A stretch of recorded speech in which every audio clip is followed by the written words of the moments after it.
Les quiero contar una historia. Les contaré de mis viajes, de mis conocidos, de esos que sumergen sus estilos y formas de vida a bordo de mí, de aquellos que saben tanto que incluso viven conmigo.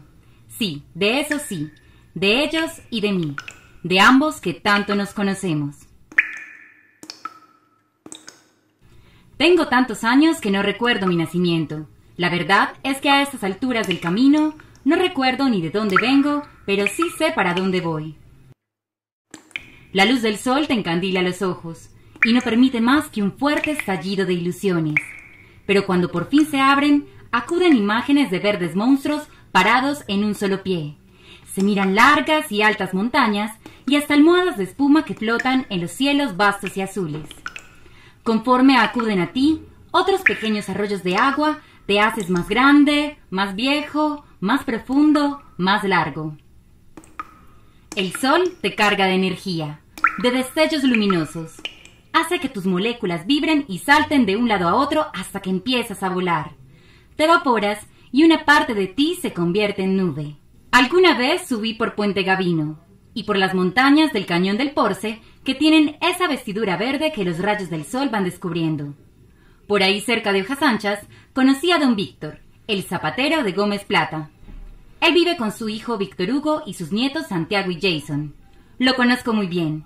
Siempre he intentado entrar a su casa, pero él y sus nietos ponen unas tablas con trapitos que me detienen en la puerta. Me causa gracia cuando habla conmigo. Salite, no entres. Los vecinos le llaman, le dicen que se está inundando y cuando se baja de la cama, el agua le llega a las rodillas. Los vecinos y los bomberos le ayudan a sacar el agua y esperan a que drene por la huerta que hay detrás de la casa. Ese olor a humedad me hace daño, uno ya tan viejo. Algunos de los arroyos, riachuelos, quebradas y ríos pequeños se me unen. Alguno viene de Valparaíso, comiéndose el borde de su propio cauce. Junto a él, tierra que se derrumba, y la casa de Sandra Patricia, quien vive en la ribera hace 23 años. A nosotros nos decían que iba a pasar una avalancha o algo así. Nos avisaba la gente de arriba, que tenía pescaderos, que veían noticias, porque nosotros no teníamos en qué. Entonces trasnochamos poniendo cuidado, porque también de la parte de arriba se desprendían rocas bastante grandes, que rodaban hasta las casas u orilla tuya. Recuerdo que una vez, en un sitio llamado Caramanta, se empezó a venir la tierra desde las casas del Cañaveral por tanta lluvia que se precipitó. Los habitantes preferían salvarse. Salían todos. Ninguno se quedó atrás. No importaba si la casa se perdía en medio del barro. Si nos quedamos con lo que tenemos encima, pues, ¿qué podemos hacer? Pero que quedemos vivos, que nos podemos mover, que podemos trabajar. Uno en el momento piensa eso, pero ya cuando se ve sin nada, ahí sí lo piensa más. Es lo que argumentan cuando alguien les pregunta. Ellos han aprendido a identificar cuándo salir del lugar para salvar su vida. Justo cuando ven grietas o pequeñas cárcavas que se forman o cuando el barranco se queda sin rastrojo. He visto cómo talan árboles, socavan con minas y fumigan la tierra. Lo hacen en la ribera por donde paso.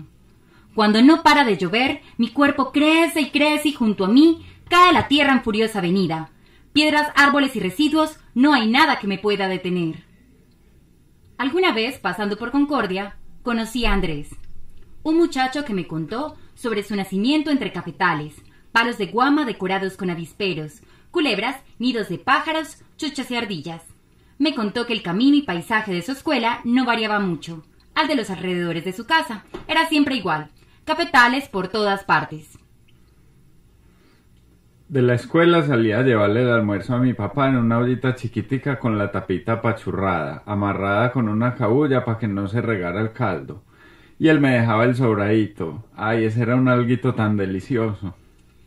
La bonanza cafetera que hubo en Suroeste hizo que todo el mundo en su pueblo, ricos y pobres, cambiara los yucales y los cañaduzales para sembrar café. Hasta el borde de la carretera, hasta el borde de las quebradas y hasta encima de las piedras. Se dice, pues se cree que ahora se trabaja mejor, que se ahorra más o al menos sí más descansado, pero a costa de un mayor desempleo y un mayor costo ambiental. Las tierras y las aguas ya están contaminadas. Las quebradas en las que mi hermana y yo íbamos a pescar capitanes con un tarro de leche clean con huecos, eso ya no son quebradas, son hilitos de agua y de pescaditos ni hablar.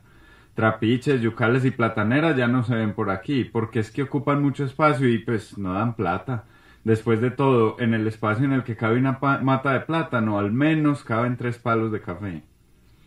En mi soledad, pienso en las palabras de Andrés. Tiene razón.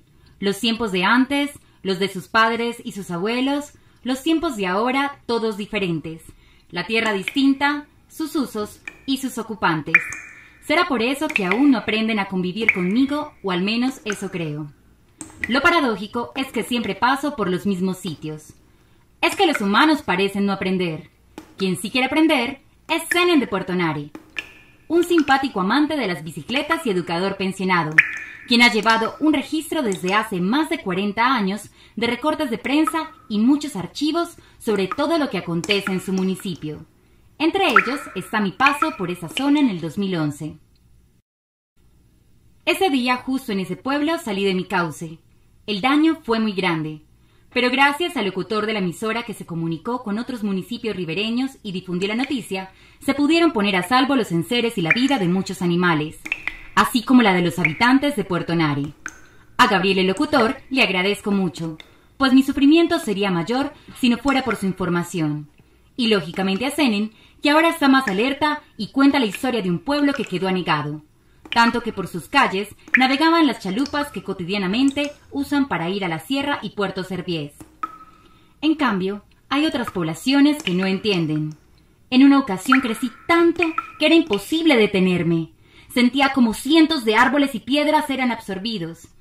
Ese día en Tapartó, 85 personas desaparecieron y 33 quedaron heridas. Aún veo a Carlos Mario, un habitante que hizo lo imposible por salvar a su amigo que estaba entre mis manos. Él siempre me reclama por eso, pues vio cómo el lodo se lo llevaba aguas abajo y jamás volví a saber de él. Es que no contábamos con esa amenaza de la naturaleza. Esa madrugada del 23 de abril perdimos muchos de nuestros seres queridos porque vivían muy cerca del río. La avalancha fue tan grande que murieron más de 130 personas. Nada más de mi vereda perdimos 19 miembros. Y uno no está preparado para ese tipo de situaciones. En la población se creó un trauma grande, porque la gente siente ese temor de que vuelva a llegar la noche, de que pase una tragedia igual. Los vecinos se agrupan. De hecho, la gente busca los alojamientos altos para dormir y para estar como más acompañados, porque en una situación de esa se siente la soledad, la tristeza, la tragedia se ve en los seres de acá. Ay, mijita, la vereda La Rochela fue el lugar que más sufrió. Allí, las casas, la escuelita rural, tiendas, zonas de encuentro y caminos desaparecieron. Este dibujo aquí con arcilla, esa es mi casa, que la construí con mi esposo. Ella se fue junto con él. Qué pesar, es que casi todos los que conocíamos en La Rochela se desaparecieron. Más allá de las cifras, que es lo que los humanos suelen recordar, a mí me aqueja el dolor y el trauma con el que quedaron las personas en Tapartó, pero también me duele lo que hacen conmigo. Yo también sufro, yo me desangro en mi cauce. Me preocupa que algún día no pueda volver a pasar por las veredas El Carmen, Bolívar y Madre Seca en Anorí, puesto que aquí erigieron como Dios a la explotación del oro. Por desgracia, a veces escucho susurros de los enfermos por el oro mientras paso. Si me saco muchos castellanos, resuelvo la comida del mes. Compro un televisor, un equipo, un computador y motos para alquilar. Esto es un buen negocio. Guardo silencio y siento un apretón desgarrador en mi interior. Me están matando y están matando a la tierra. Parece no gustarle la naturaleza. Incluso hasta la montaña sufre. Desde muy arriba abren huecos en ella para buscar oro. Pero la montaña también se cansa, tal y como pasó en San Fernando de Amagá, donde murieron 73 trabajadores tras una explosión en el socavón San Joaquín. Ningún habitante pensó que esto pudiera ocurrir en la supuesta mina más segura del municipio. Pero pasó, dejando un silencio incómodo entre los amagaceños por esos vecinos y amigos que no volverían a ver. Por otro lado, la mina le daba el sustento a más de 500 familias y después de lo ocurrido fue cerrada. En este territorio tengo un viejo amigo que se llama Don Humberto. Él habita en un sector que se llama Maní de las Casas, ubicado en la mitad de varias minas. Es además una zona de invasión donde su vida se hace difícil por muchas lógicas. Don Humberto recapitula el paso por esta tierra desde el tiempo de sus abuelos hasta ahora y exhala un murmullo diciendo: Pues lo que tenemos que hacer es un resumen de supervivencia. Escuchando esto, desciendo por las montañas y llego a grandes llanuras. Allí los hombres navegan en pequeñas embarcaciones. Viven conmigo, no de mí. Yo les ofrezco comida, transporte y calma, pero acá en las sierras planas es diferente. No abren huecos en forma de cavernas. Es peor, pues trasladan las montañas, traen cientos de máquinas y las destruyen con tanta facilidad. Pero ellos se hacen daño a sí mismos, pues mis aguas tienen más espacio para descansar y cuando en la parte de arriba llueve y mi cuerpo crece, yo entro en todas las poblaciones. Por suerte, ellos saben vivir mejor conmigo y conocen un poco más de mis ritmos, así que no se pierden vidas, sino en seres y viviendas. Recuerdo que alguna vez el agua fue tanta que mi cauce se desbordó por entre los arrozales de caño pescado. Un 23 de diciembre no soporté el peso de mis aguas y rompí las barreras que habían hecho los humanos para contener mi empuje. Pero no fue posible. La gente de la vereda no pudo hacer nada más que salir a la carretera. Me llevé todo lo que tenía. Ellos salvaron apenas unas cuantas prendas. Aún siguen allí, en la antigua vía. Mientras tanto, mis aguas descansan abiertamente sobre esta llanura. He visto desde mi lecho cómo María Eugenia no quiere dejar su terruño porque en otros lados se aburriría. Debe también cuidar de sus pocos animales, pues está totalmente sola. He sentido cómo sus lágrimas caen sobre mí en las Navidades, pero nada puedo hacer. Encontré este camino, recuperé un viejo lugar y las aguas que me dan vida no se quieren mover. En esta tierra soy mucho más viejo, tanto como don Crisóstomo, quien recuerda incluso a los primeros pobladores. Uno a uno es capaz de nombrarlos y ubicarlos en un mapa sin ningún problema. Él ha enseñado a su hijo Presiliano a hablar conmigo. Aprendió de su padre a identificar el punto más alto al que llegarían mis crecientes. Es muy gracioso verle buscar caracoles pegados sobre los árboles y midiendo la altura a la que ponen sus huevos. Nunca he crecido más que ese punto. Viejos conocimientos de la sabiduría popular. Don Aníbal, por ejemplo, un amigo repite siempre mirando al cielo: Como decía mi papá, arco en la luna, agua ninguna, arco en el sol, agua montón. Este es un señor que vive en otro territorio, en la Ciénaga, una vereda en Ansá. Él nunca ha dejado de hablarme. Tampoco ha olvidado a papá Sol y a mamá Luna. Conoce bien los ciclos de la vida, cuando el sol se mece en su salida y en su caída, a un lado y al otro, así como decían los sabios indígenas Cogis, quienes nunca han olvidado que el sol teje la tela de la vida. En este camino tengo muchos amigos, incluso árboles como los suribios. Ellos son de agua y de tierra, y cuidan a las personas que viven cerca del río. Ellos son muy bonitos, se enraizan y contienen el terreno. Son parecidos a los guamos y a los balsos. Tienen hojas pequeñitas y un cuerpo grueso y frondoso, y retienen el agua. En tiempos de sequía mantienen fresca la zona donde habitan.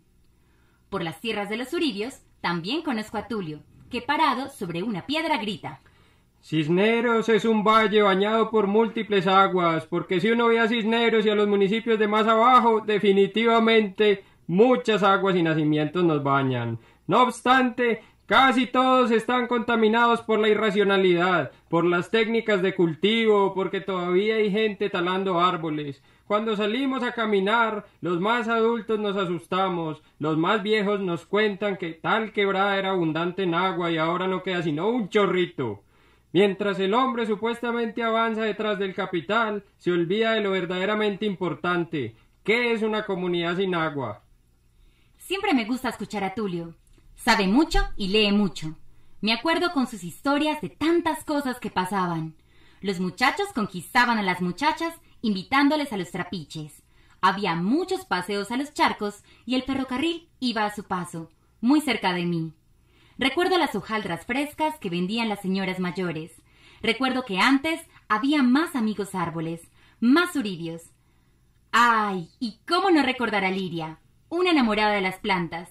Ella vive en Santa Fe de Antioquia, en el occidente, y antes de convertirse en una mujer bombera, se iba a sembrar árboles, para que yo tuviera más amigos a quien saludar a mi paso. En estos caminos he conseguido muchos amigos, de esos a quienes poco o nada les intereso, de aquellos que sufren y me entienden, otros que se dedican a salvar vidas, muchos otros que entienden que hay que aprender a convivir con mis aguas, pese a que les he hecho mucho daño. En este subir y bajar por los paisajes, no quisiera despedirme sin contar la historia de Pipe, un niño al que me detengo para observar con mucho cuidado de vez en cuando. Pipe vive en Santa Rosa de Osos, en una vereda lejana, un lugar dominado por huellas del pasado y por huellas del presente, por muchas maneras de vivir.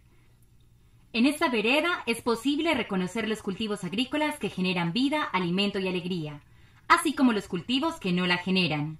La vivencia de sus habitantes yace en un pasado cercano, atrapados en recuerdos de indignación y de dolor, habitando en un momento de la memoria que les arrebató la tranquilidad, la vida en paz y los sumergió en el temor y la fragilidad.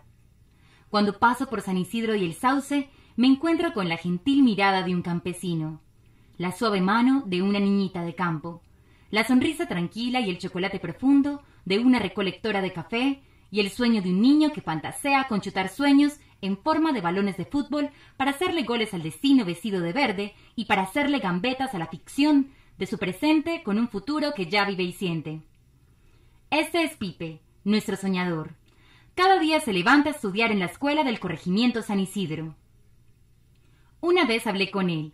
Una tarde, cuando salió de su jornada de estudio, me contó que estaba muy feliz porque ese día había aprendido cosas que no sabía. Pipe me contó que estaba aprendiendo a dividir y aprendió que Colombia había perdido recientemente un trozo de mar que él ni siquiera conoce. Ya asimiló que todo número multiplicado por 0 da 0 y que la Tierra tiene 2 formas de moverse alrededor del Sol. Pipe entendió que las matemáticas le sirven mucho a su papá para el cultivo del plátano y que las vacas tienen 4 estómagos. Pipe también aprendió que el pluviómetro electrónico que se instaló en su escuela funciona con un asunto que se llama, extrañamente para él, señales satelitales. Esto lo sorprendió mucho y me dijo: hay como unos computadores gigantes que los astronautas ponen en los cielos que ya no vemos. Después de esta conversación le pregunté por qué no se había ido para su casa si hacía ya una hora habían terminado sus clases. Me respondió: tengo que entrenar. Ante su respuesta, le pregunté si estaba practicando algún deporte y me dijo con un gran ánimo en sus ojos: quiero entrenar mucho fútbol para algún día jugar en el Nacional. Al tiempo que me daba esa respuesta, comenzó a descargar el bolso de su espalda, de donde sacó un balón raído y viejo. Este es mi balón. Le insistí que tenía que luchar bastante para alcanzar su sueño, y que tenía que estudiar mucho para ser cada vez más inteligente y jugar bien al fútbol, y así cuando se presentara al Atlético Nacional, lograra pasar al equipo profesional. Mientras Pipe me escuchaba, sus ojos se llenaban de brillo, de optimismo, de fe y de esperanza. Mis palabras eran para él reconfortantes. Se inundó en medio de una nostalgia que hasta sintió ganas de llorar. Tal vez se llenó de inspiración y quería sacar fuerzas en medio de estas tierras que cierran oportunidades. Tal vez sintió el regocijo de que alguien le dijera cuál era el camino posible para alcanzar su sueño, porque rompí el silencio y me dijo: nadie me había dicho que uno se presentaba al Nacional y podía pasar.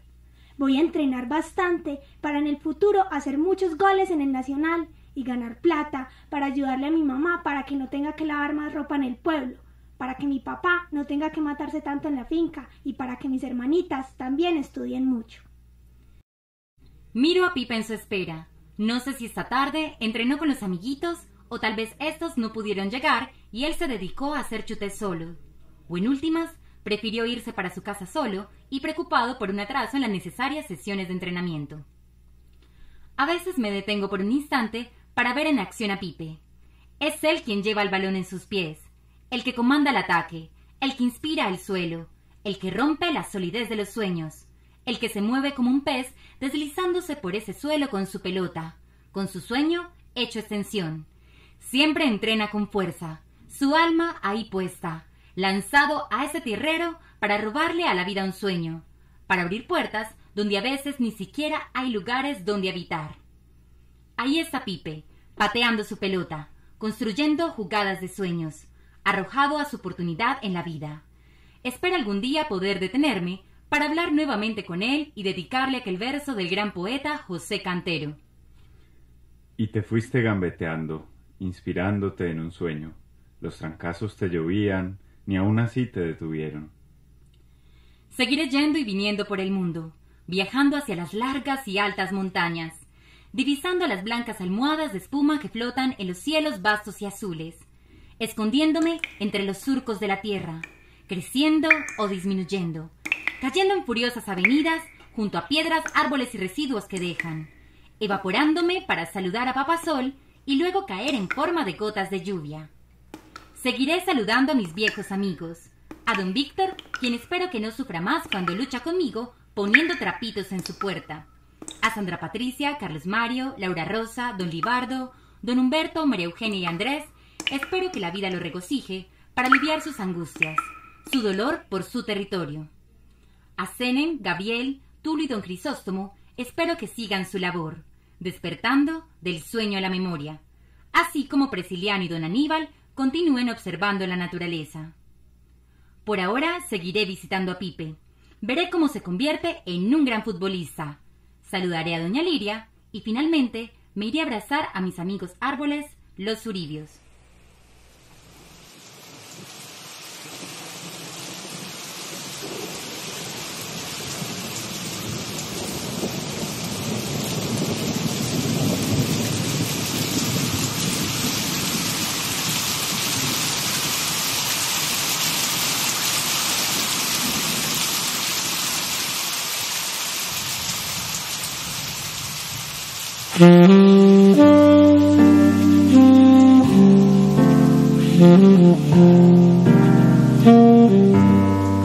Mm-hmm.